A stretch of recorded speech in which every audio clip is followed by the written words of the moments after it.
Yeah. So for those of you who aren't familiar with Onondaga Earth Corps, my name's Greg. I'm with Onondaga Earth Corps, and Ashley's been an Americorps service member with us since right around the beginning of summer. And as part of our program, we have an Americorps service project, and I'm gonna stop talking there and let Ashley kind of take it away. So glad we can all be here, and look forward to the presentation. Yeah, so hi everyone, my name is Ashley Rivera. I'm a senior at Environmental Science and Forestry. For those of you who are like joining me, who like don't like know the State University of New York at Environmental Forestry. So like I'm an environmental studies major, and during the summer, I became a Earth Corps member and also an Americorps like member. So my responsibility was doing like urban conservation work, protecting urban ecosystems, also doing community-based projects. And so as an Americorps, you know, I have to complete community service hours, and I decided for my community service project to do a therapeutic horticultural site design for Brady Farm, a farm that I got introduced to through Onondaga Earth Corps.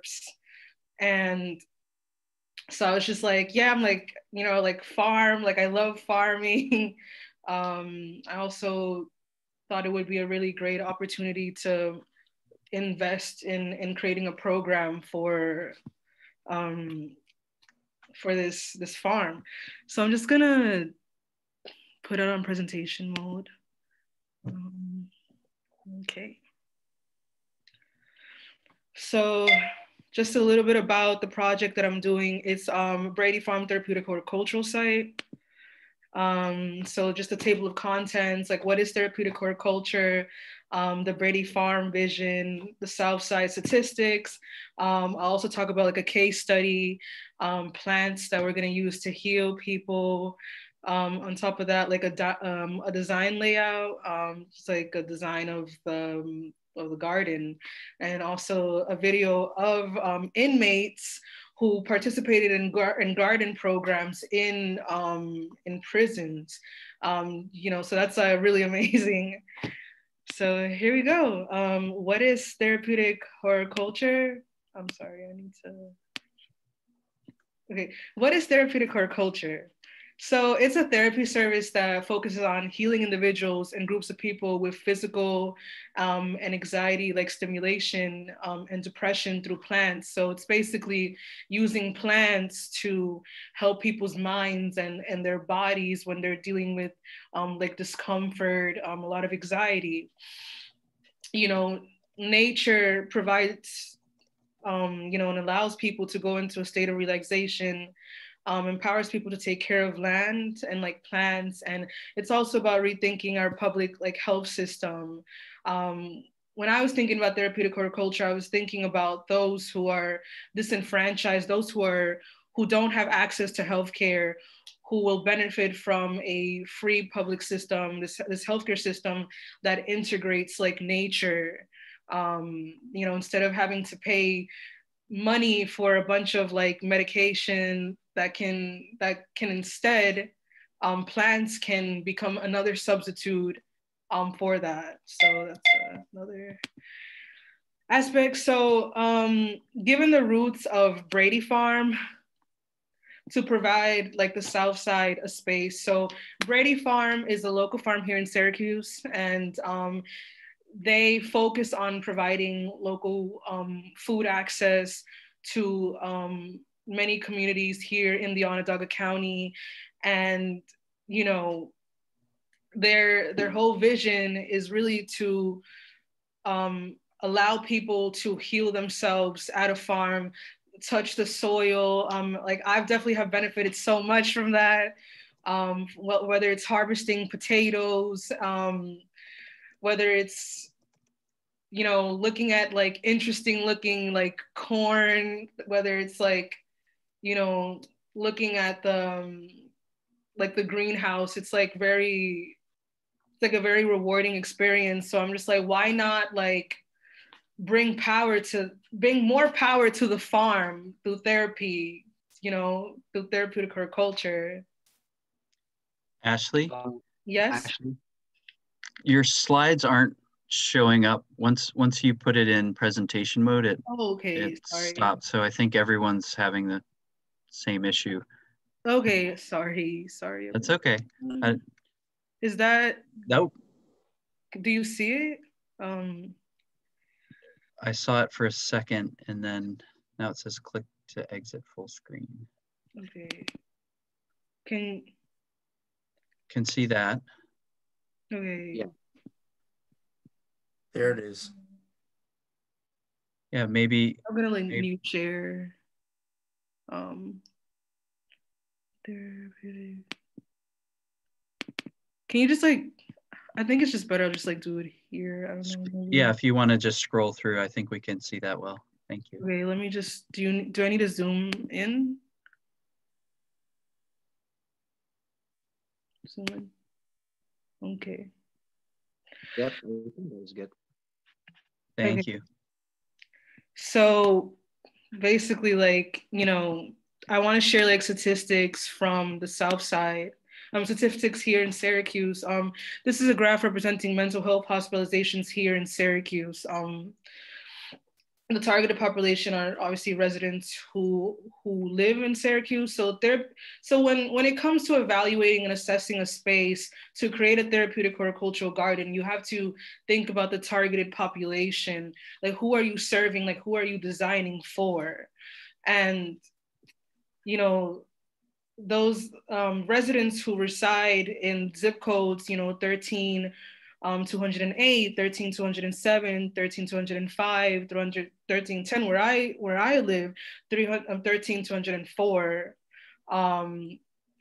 have like the most mental health hospitalizations, and they're also has like the highest population of African Americans and other colored, other people of like color. And so Brady Farm is situated in that community with the highest mental health hospitalizations. As you can see, like here, like with the yellow dot, 205, there's lots of cases annually due to like mental health. So that's like very alarming to like see that like these things are occurring in this community.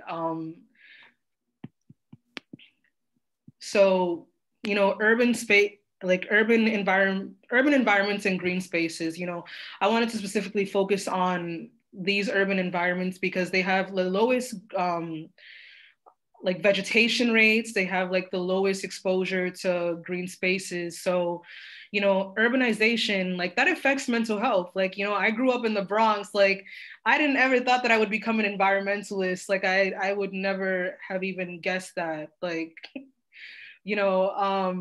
just kind of took this field and I like really loved it since then. And, there's a lot of stressors and factors that cause people to go into these like mental states that are not great. Like it's very overcrowded environments, polluted, there's high levels of violence and reduced social support. So all of those three things together, all of those like four things together are like what's really leading people to deal with these mental health issues. The South Side, there's a lot of concentrated poverty that's overwhelmed by a lack of community agency. So basically, communities don't feel like they have that power. They don't feel like they have that power to make changes in their communities. This is generational because of redlining, systematically oppressing marginalized groups, not being concerned about their well-being, not being concerned about how they're going to thrive generations to generations. And you see that a lot with these corner stores. You see that the way that people are dieting, the way that they eat. So it's very alarming. And obviously, like, communities of color are, you know, they're most likely going to be situated in areas that have less biodiversity, less ecosystem services. So it's like, it's something to really advocate for, to advocate for more green spaces that promote that biodiversity. So I also want to talk about like the case study that I was focusing on. It's called like Social Dimensions of Therapeutic Horticulture by like Holly Harris. And, you know, Harris argues that harnessing nature to promote mental health is increasingly like should be increasingly seen as a sustainable solution to healthcare across the industrialized world. You know, like this affective response theory and attention restoration theory helps us to think of why nature might have healing properties. They say that we evolved to have a positive interaction with our environment. We evolved to feel with our environments, and obviously, like, an environment provides security. It's a place to have access to resources. It's linked to celebration, comfort, and ownership. Like, you know, you're growing this food, you're planting these things, and you're seeing that growth. You're seeing that, you know, take like happen. There's flexibility with nature. There's no rush. This is there's enough moments to feel yourself, you know, feel your inner self. It's empowering people to seek agency, allowing them to feel free and not constrained. And I know I have like some typos there. I thought that I like saw that. I'm sorry, everyone. So like green therapy, you know, also you're not only interacting with plants, but you're also doing activities, and you're doing these are really cool activities like painting, you know, arts and craft. You're like doing all this like fun stuff. So yeah, so it's like, you know, the attention that you're placing on the plant communities like helps to restore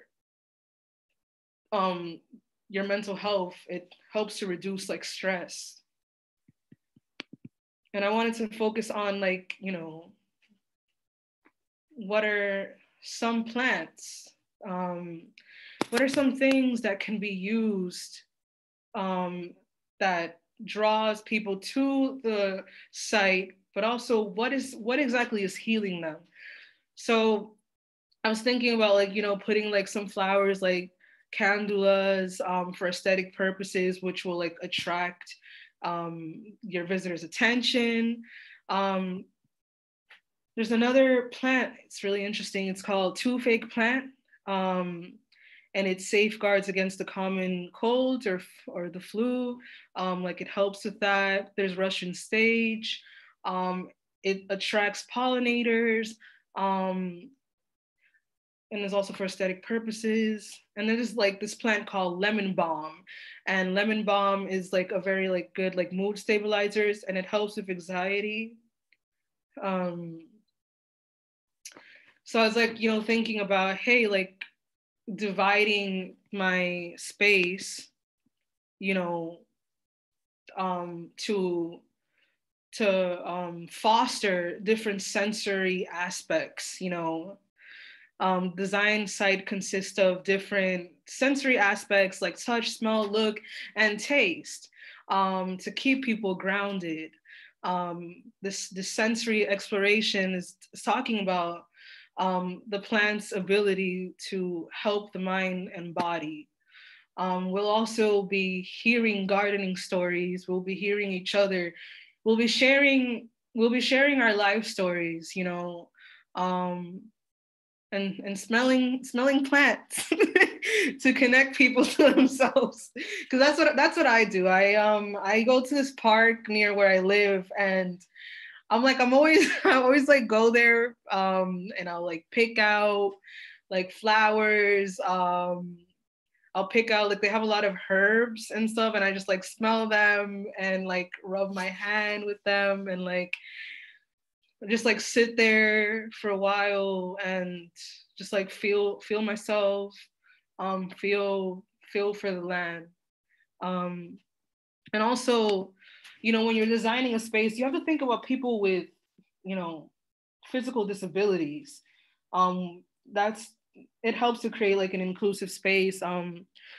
There's wheelchair accessibility, along with, creating tools for those who are blind and deaf to engage in design. So it's really drawing on a lot of members of the community. And so here, so these two pictures, this is Brady Farm. It's like very spacious, lots of green there. So it'll be cool to like design, to actually implement this design. So I'm really excited if this takes off. So here's the design layout. So I know it's like really small. Like I don't have any like sketch skills, I did what I could. So I had said there would be like 6 beds with wheelchair accommodations, 6 feet apart on opposite ends. I also was thinking about children and how children would like to be in this site as well. Tend to be drawn to spaces where there's a lot of room to explore and become educated. There's gonna be like 2 picnic tables where people were gonna like, drink tea, or we'll like eat or something, or like do activities. There's also going to be like a trail with like crushed stone for like aesthetic purposes, where people can like move around. There's going to be like there's 2 exits on opposite end, but there's 10 feet of different medicinal plants, easy to like walk through. And also I was thinking about creating like a food forest, which is like, it's just like people can go out there and like pick out like foods to eat, whether it be like peppers, like heirloom tomatoes and all that. So it'll be really fun. And also there's gonna be like there's like this thing, it's called like a gravel stabilizer, which like helps to reduce like the friction like in wheelchairs, so that wheelchairs can like move like on the field. Like it's right here, like if you can see, like it's like rocks and like in a honeycomb structure.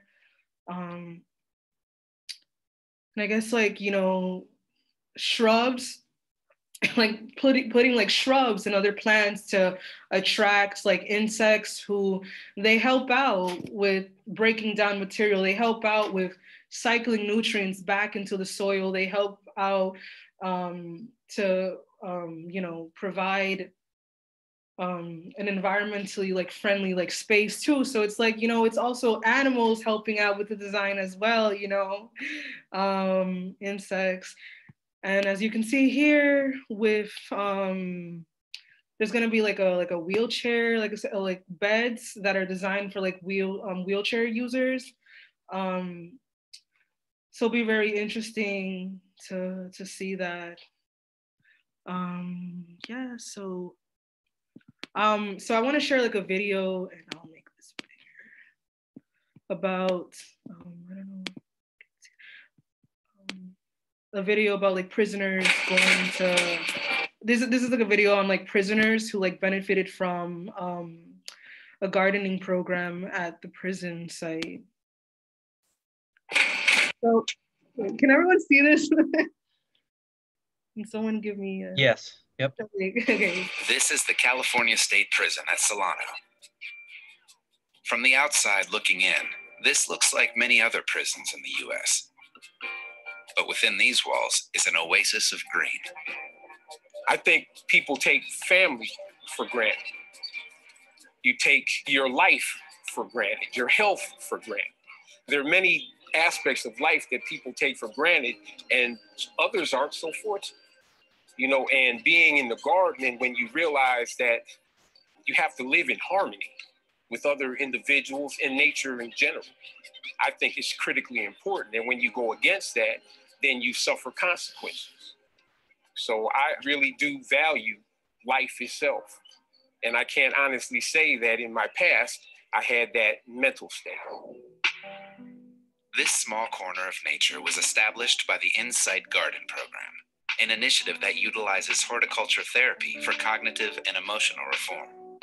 Before I came to Insight Garden, I still had a lot of, like a chip on my shoulder.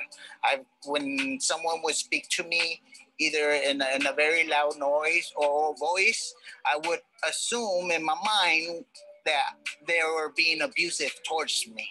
So I would become angry, but Insight Garden has taught me that I'm responsible for my actions. So I have to treat others the way I would like to be treated. In prison, there's a lot of anxiety about being attacked. There's fear of other people.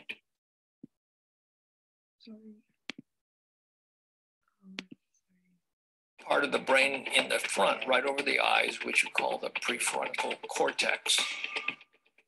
When people are subjected to one kind of behavior, for instance, their anger and anxiety mount, and the temporal lobe becomes enlarged. Meanwhile, the prefrontal cortex is diminishing, and balance between the two, the strong emotions take control, and therefore the person becomes more angry or their temper flares. And all of this is not good for post-prison adjustment. But by incorporating nature, meditation started thinking bigger. The mission of the program is to transform lives through connection to nature, ending cycles of mass incarceration, and creating safer, more connected communities, both inside and outside prison walls. 60 to 80% of prisoners are going to be back in court being convicted of something within 3 years. Prisoners who have participated in education or rehabilitation programs and have maintained quality contact with loved ones throughout their prison term have a 15% recidivism rate. So the contrast is stunning. And the Garden program provides both. And for many of the program's participants, gardening provides a chance to physically and mentally eliminate negative thought patterns. My favorite part that I love in the gardening is the pruning aspect. The pruning aspect for me has two applications. One is I can help nurture this plant to either cut off some fungus, something that will destroy the plant, and I can watch it grow, and I can apply it to my life for things that I need to prune out of my life also, whether it be people, situations, or things like that. Yeah. So I was so inspired by this video. I was even thinking about myself, like having a career in therapeutic horticulture. I know in my city in New York, in Manhattan, the botanical garden, like they have therapeutic horticulture certificate programs. And I was looking at like a job at Rikers Island, who has like a garden program. So I was just like, that would be cool to work with also with prison populations, give them a new head start in life through plants. So that's like really, really amazing. Let's see. And so just like my last slide is just on design, pattern, repetition, and scale. Like, I want this design to have different colors, different touches, different senses, so people can feel safe. Over the summer, as in Americorps, working with Onondaga, just like what the inmate had said, how pruning gives him control, makes him feel grounded. That's exactly how I feel too. Like when I'm pruning those trees down, whether it's working at Kirk Park clipping down invasive species, removing weeds, planting trees. I'm looking out at the river. I'm feeling with the ground.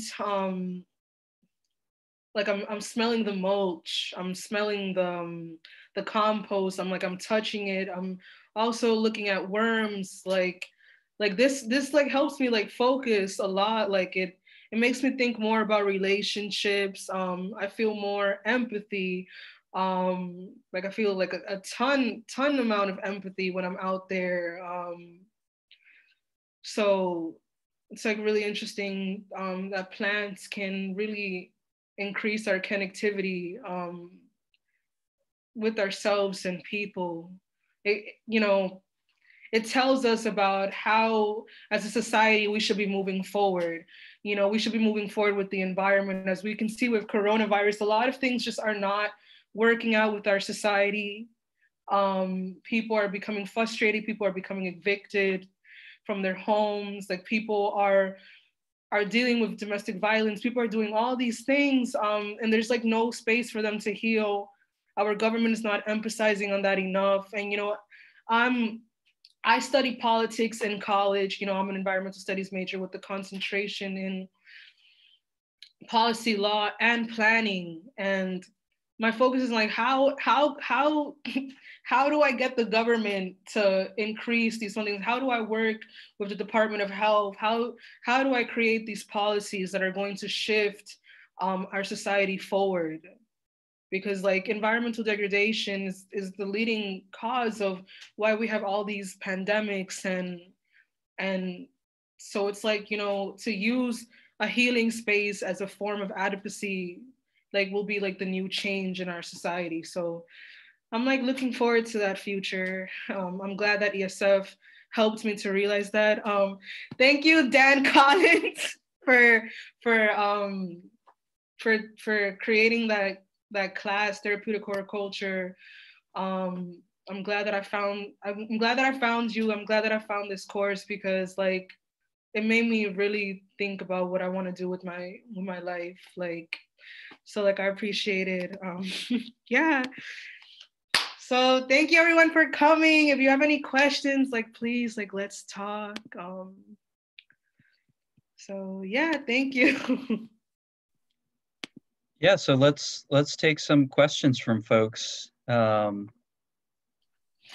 free to turn your mics on and ask some questions. Hello, I have a question. My name is Gennady, and I really like your concepts and the ideas. And I see that you're in Syracuse. So my question is, have you considered taking it indoors? Most of the year we don't have a growing season here in upstate New York. And have you done any? Have you thought about taking it inside? Yes, I have. I have definitely thought about that a lot. Like, like a therapeutic horticultural like lunch, like a cafeteria, like dining. Well, hall. No. I'm sorry to interrupt. That's not exactly what I mean. I'm talking maybe to take the garden inside. Aquaponics, hydroponics, aquariums, whether it's decorative or utility purpose. You can really do a lot of horticulture indoors all year round. Right. And with technology and with science, we can really manipulate the environment to suit whatever we are trying to grow, and so on. And especially in prisons, where it is mainly indoor environment. Yeah, exactly. Yeah, this is a concept. I come from the aquarium world. I like things inside, but we really miss most of the year in terms of the gardens. And then in the summer, depending on what kind of weather we get and so on. So one of the concepts that I've been focused on personally that I think could benefit here with your idea is potentially some indoor space, where you could produce the same crops really hydroponically to add an element of technology, Mm-hmm. you know, with LED lighting and you know, maintaining the indoor environment. Yeah, that's a really good idea. Definitely have thought about doing that like indoors. Yeah, Even we have a program similar to this with middle school kids in the Rochester area, and it's, you know, it's really similar. Our concepts really overlap, and I just wanted to ask if you thought about it, or if you want to look into it, maybe we can chat about it. You know? Yeah, that'd be good. Yeah, I'll put my email in the chat. In case anyone wants to like have an email of my presentation, ask me questions. That'll be great. All right. Yeah, as far as the moving indoors, there's other ways we can do it, and this was stuff that was spoken about in the horticultural therapy class at ESF, is the idea of making these type of systems a 4-season system, and still having the bulk of it spring, summer, fall outside, because that's where you want people, is to be outside and out in nature. But then during the winter time, especially if you're doing gardening for food or gardening type of activities, is you have a setup that people can start seeds. So they can start germinating the seeds, growing the seeds, replanting them, getting ready, so that as soon as you can get outside, everything moves to the outside venue. So you're growing stuff inside under lights to get it started.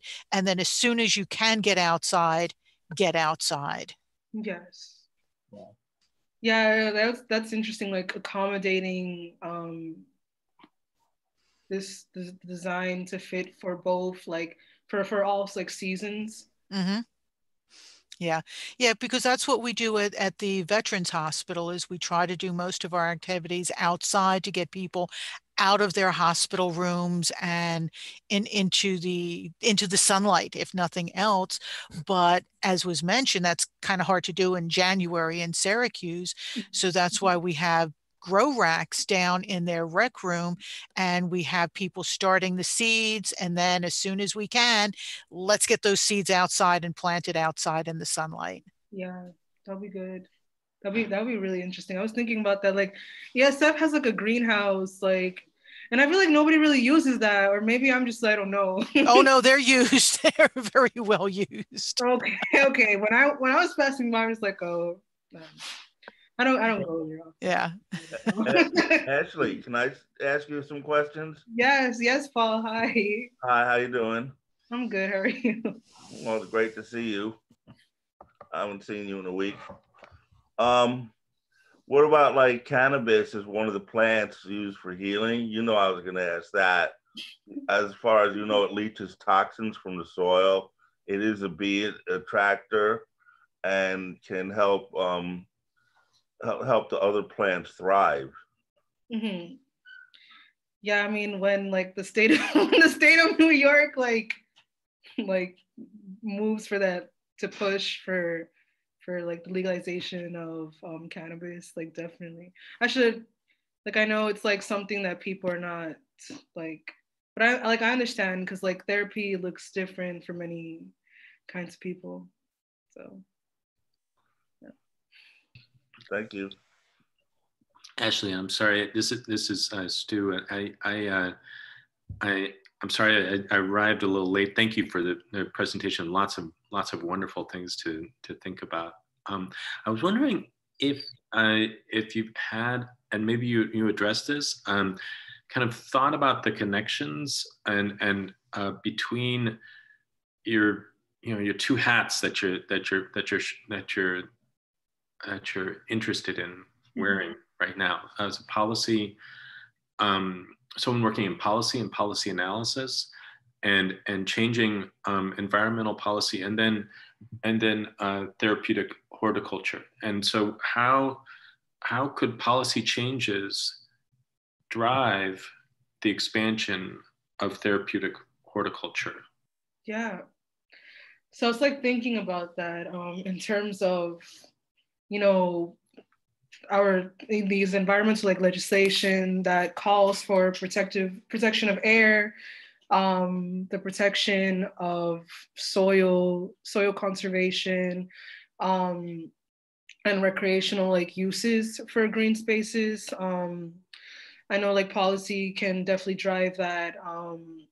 Also, like I guess like endangered species acts can also drive for a therapeutic horticultural site too, because like, you know, a lot of insect populations, a lot of animals are almost like going into extinction because their habitats are being destroyed. So, you know, a therapeutic horticultural site can also be another way for you know, to shift, to, I guess, like to add another environmental law provision in the Endangered Species Act and like other like acts. Yeah, it seems like it's a real opportunity to kind of change our environmental policies, and maybe not even environmental policies alone. Maybe it links in with health policy, Yes. public health policy, and this is an opportunity to join these very separate arenas. I was thinking about that with like maybe like the parks department and like the health department working collaboratively to create these spaces too. Like I know like in the Bronx, like this is where I mostly got my visions from.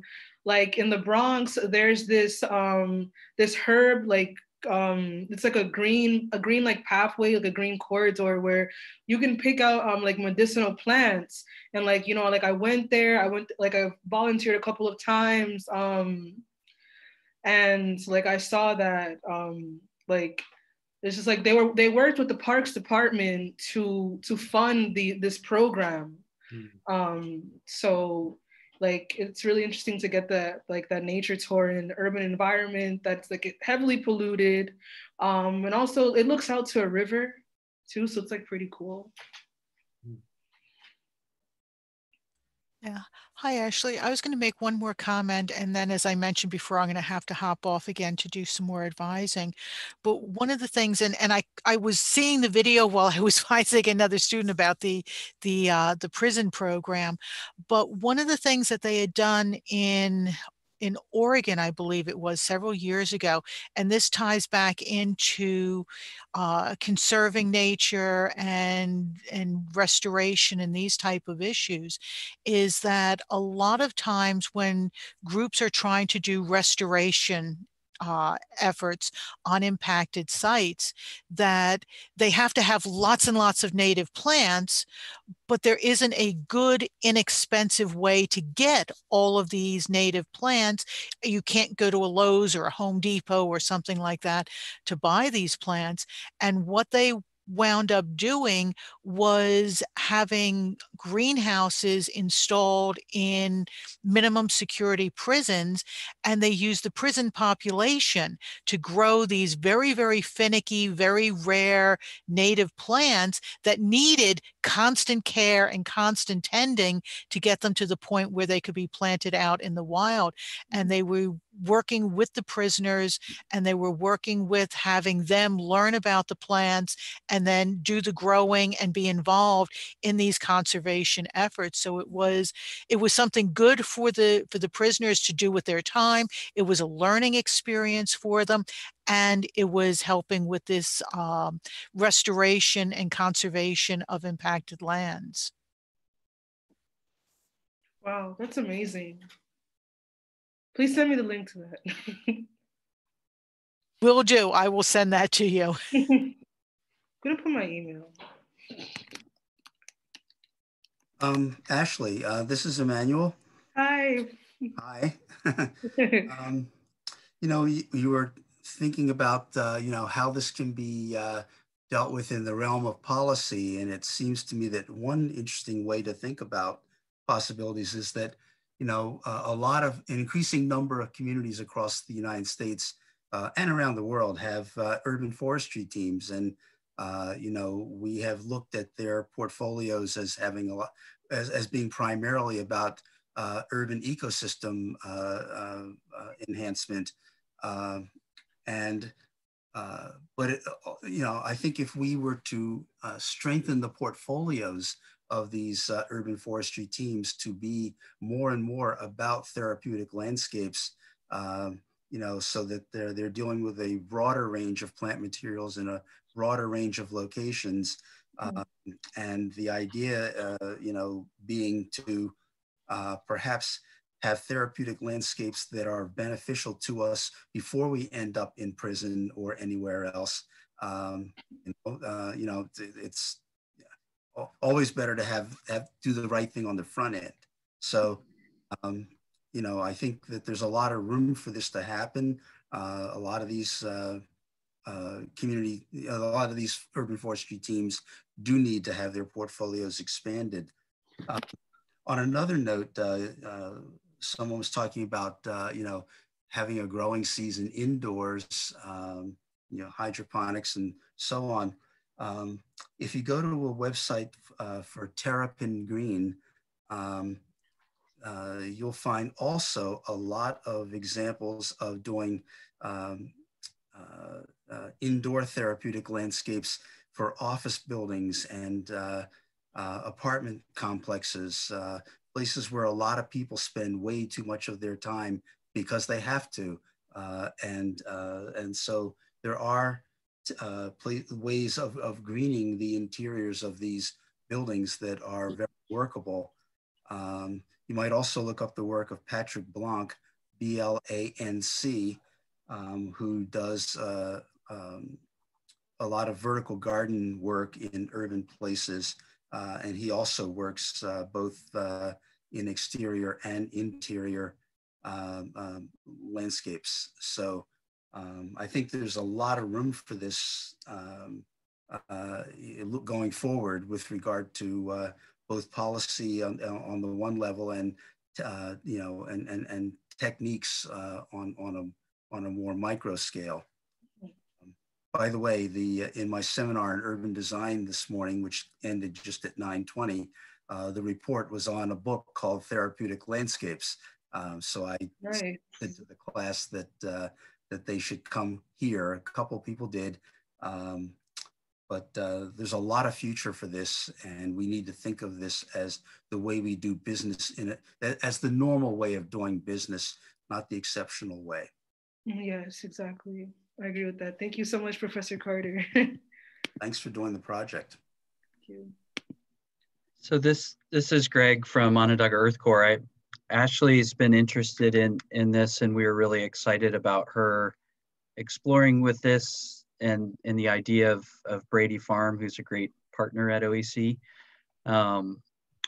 The amount of trauma that young people in our program are confronted with is real, and we experience it on a daily basis. So thinking about how we can integrate with therapeutic land at Brady and as Professor Carter said, in other forested areas is something that we're really interested in. And Ashley had said, we want to make this happen at Brady. So Earth Corps is, thinking about, could there be grant opportunities to move some of this forward in partnership with Brady Farm. Mm-hmm. And also thinking about just if there are more therapeutic horticulture resources locally that we're not connected with or know about. I'm reaching out to all of you as interested parties to see, how we could integrate this more in our programs and make awareness around this more available within the city. So if you have ideas on that, we'd love to stay connected. Share your information with Ashley or us so we can follow up. But I also, Brady Farm's been kind of quiet, and I see Jess on here, so I'm wondering if Jesse, talk. Jesse, if you have any questions or comments. Yeah, I tend to talk too much, so I wanted to keep my mouth shut for a change. No, Ashley, you did a really great job, and your passion for healing and for being around plants was really apparent. So I appreciated that, and I am excited for the opportunity. And I think it says a lot for you that you do truly get the value of plants and working with nature as a therapeutic benefit. And that you understand that and love being out there, because that's going to be what propels any project and any type of research or profession you want to do with this, is when you actually really get it. Yeah, so I think there's a lot of opportunity. I want to also, I agree definitely about all the indoor comments about growing opportunities in the winter indoors.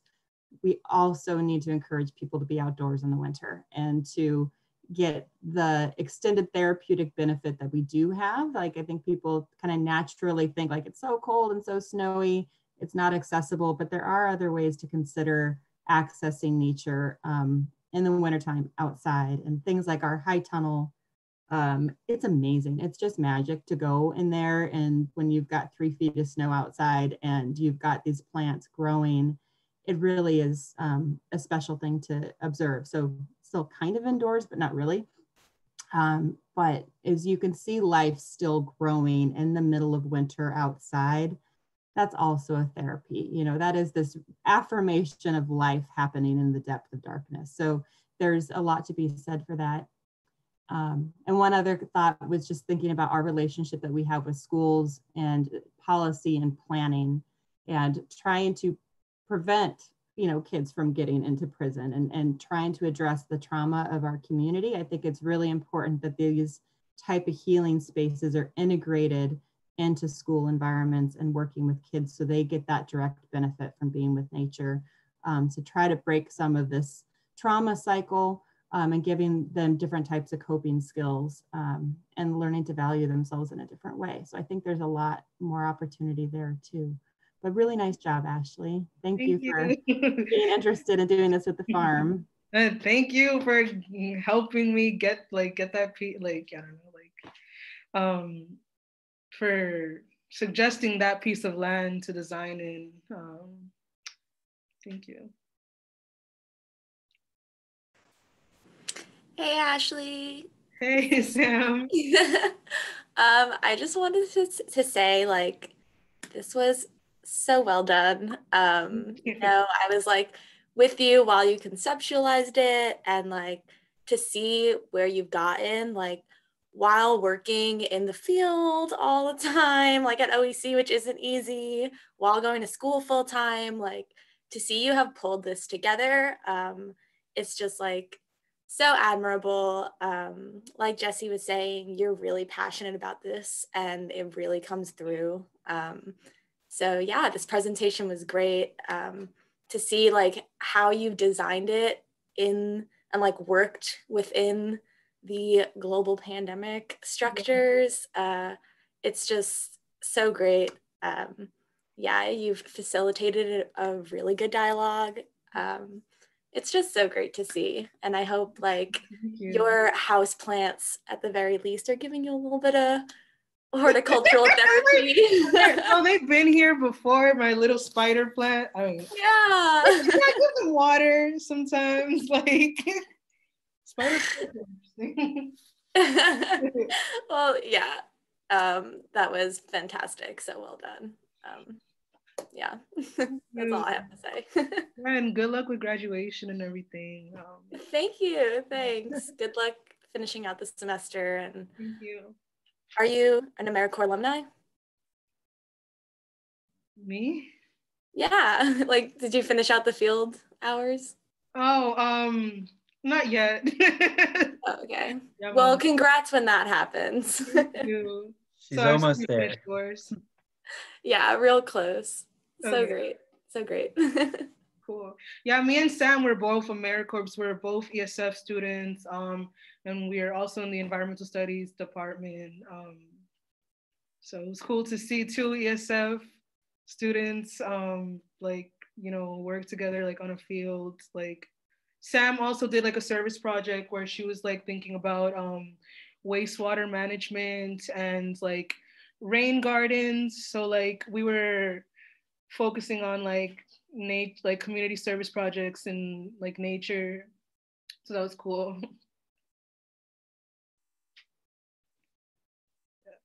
Thank you. So there's any questions?